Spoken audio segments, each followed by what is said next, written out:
bertemu lagi dengan saya Farah Dita Natasha. Di video kali ini, presentasi kali ini pada mata kuliah pengantar ilmu manajemen dan bisnis, yang dimana saya akan menjelaskan tentang apa itu bisnis, apa itu manajemen, dan apa itu kepemimpinan. Langsung saja pada pembahasan yang pertama, yakni tentang bisnis. Oke, pembahasan yang pertama tentang bisnis. Secara bahasa, bisnis itu berasal dari bahasa Inggris, yang dimana yakni business, yang artinya itu perusahaan, usaha atau urusan. Dan ada bisnis itu menurut istilah dari beberapa para tokoh, yang salah satunya yakni menurut Brown and Petrello pada tahun 1976. Yang dimana business is an institution which product goods and service demands by people. Yang artinya bisnis merupakan suatu lembaga yang menghasilkan barang maupun jasa yang dibutuhkan oleh masyarakat dan juga seluruh hal yang mencakup segala bidang usaha gitu, yang dilakukan pemerintah atau juga swasta, tidak peduli itu mengejar laba maupun tidak. Bisnis itu bukan berasal hanya dari produk saja. Produk seperti Unilever dan Indofood itu juga termasuk bisnis, tapi ada yang termasuk bisnis, yakni kayak penjual kopi, penjual nasi, penjual es, penjual es buah gitu ya kan. Semuanya itu pebisnis gitu. Jadi semua kegiatan yang dilakukan oleh manusia untuk memenuhi kebutuhan gitu ya, dan bertujuan ingin mendapatkan keuntungan di setiap baik oleh perusahaan, institusi atau perorangan, itu juga termasuk bisnis gitu. Kalau dibahas secara umum, keuntungan itu dapat dibagi menjadi dua. Keuntungan di dalam berbisnis itu dibagi menjadi dua, yakni keuntungan materi dan keuntungan non materi. Apa keuntungan materi itu? Keuntungan materi ialah bisa berupa yang menghasilkan kita yang terlihat oleh mata gitu. Maksudnya seperti uang tunai, terus bisa logam gitu ya kan, bisa emas. Apa yang terlihat oleh kita itu keuntungan materi. Kalau keuntungan non materi ialah berupa yang tidak terlihat tetapi bisa kita rasakan gitu. Ini contohnya kebahagiaan dan pahala. Pahala mungkin bisa tidak bisa kita lihat, tapi mungkin bisa kita rasakan dengan kebahagiaan itu sendiri gitu. Oke, sekarang beralih pada macam-macam bisnis. Macam-macam bisnis itu banyak sekali. Di antaranya ialah bisnis pertanian, di bidang pertanian gitu.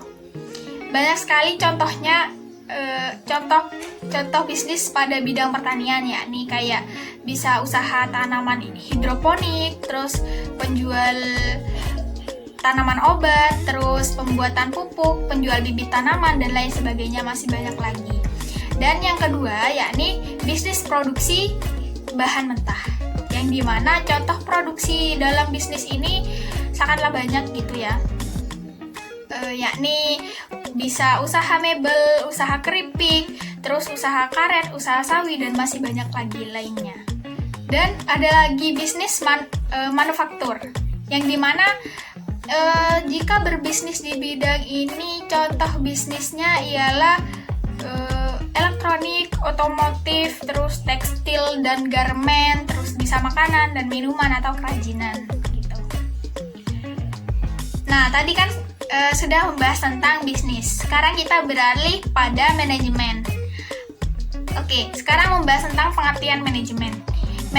Pengertian manajemen menurut para tokoh, yakni pada salah satu tokoh, Mary Parker Folt, yang menyatakan bahwa manajemen the art of getting things done through people gitu.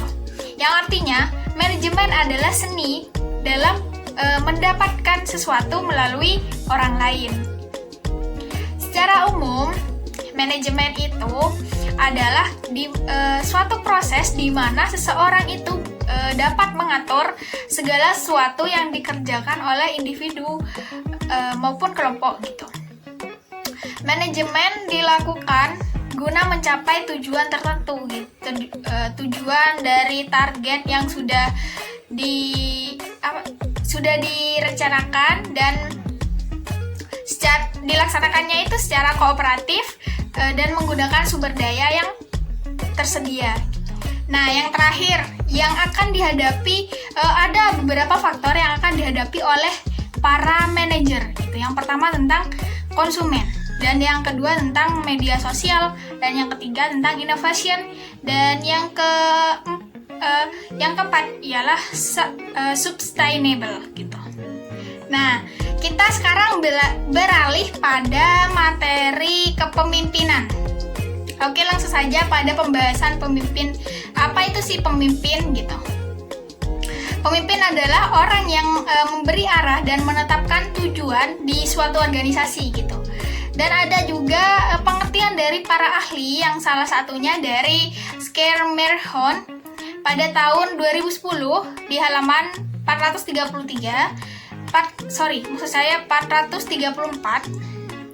yakni kepemimpinan adalah proses menginspirasi orang lain untuk bekerja keras untuk menyelesaikan tugas penting gitu yang selama ini mereka jalani gitu. Dan berbicara tentang perbedaan pemimpin dan manajer, pemimpin itu sendiri orang yang mampu atau pandai memengaruhi dan atau menggerakkan orang lain untuk mencapai tujuan gitu.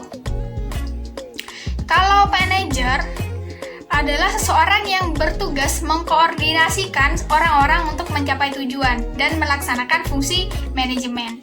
Jadi perbedaannya terletak pada mempengaruhi dan mengkoordinasikan. Ada beberapa teori munculnya kepemimpinan. Yang pertama ialah teori genetis atau keturunan, yang dimana pemimpin itu dilahirkan atau bakat dari lahir gitu, bukannya dibuat gitu. Dalam keadaan yang memang dia ditakdirkan untuk jadi pemimpin. Dan bisa juga menjadi keturunan dari kedua orang tua, yang dimana dulunya itu kedua orang tuanya itu sudah menjadi pemimpin, dan anaknya itu pasti bakalan menjadi pemimpin selanjutnya gitu. Biasanya teori ini digunakan dalam kerajaan. Dan yang kedua, teori sosial, yang dimana pemimpin itu dibuat atau dididik, bukannya lahir secara kodrati gitu. Jadi para penganut teori ini biasanya itu mengetengahkan pendapat yang mengatakan bahwa setiap orang yang bisa menjadi pemimpin, setiap orang itu bisa menjadi pemimpin apabila diberikan pendidikan dan pengalaman yang cukup gitu.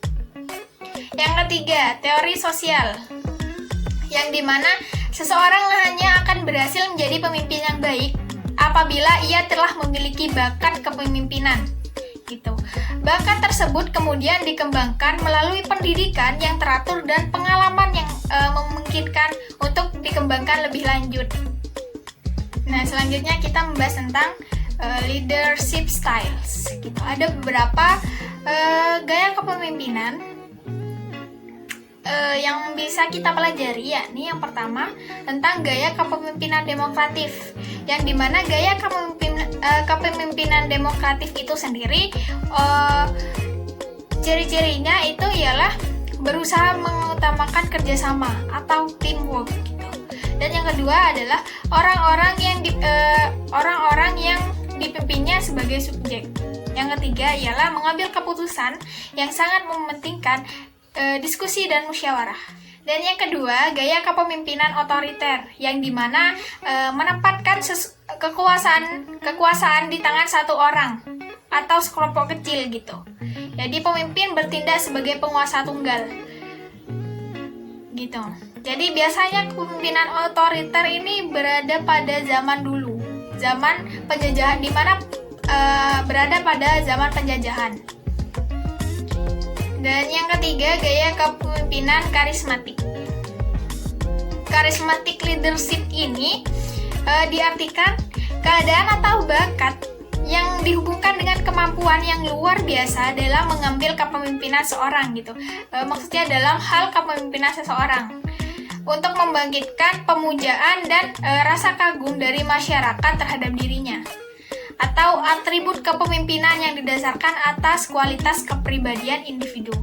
Dan yang terakhir, leadership style partisipatif, yang dimana merupakan gabungan antara otoratik dan demokratik gitu.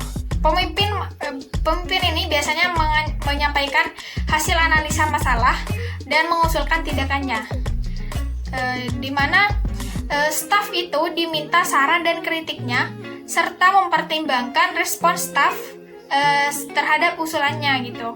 Keputusan akhir oleh kelompok. Sekian presentasi yang bisa saya sampaikan, dan untuk kesimpulan bakal saya cantumin di deskripsi di video ini, dan kalian bisa baca sendiri.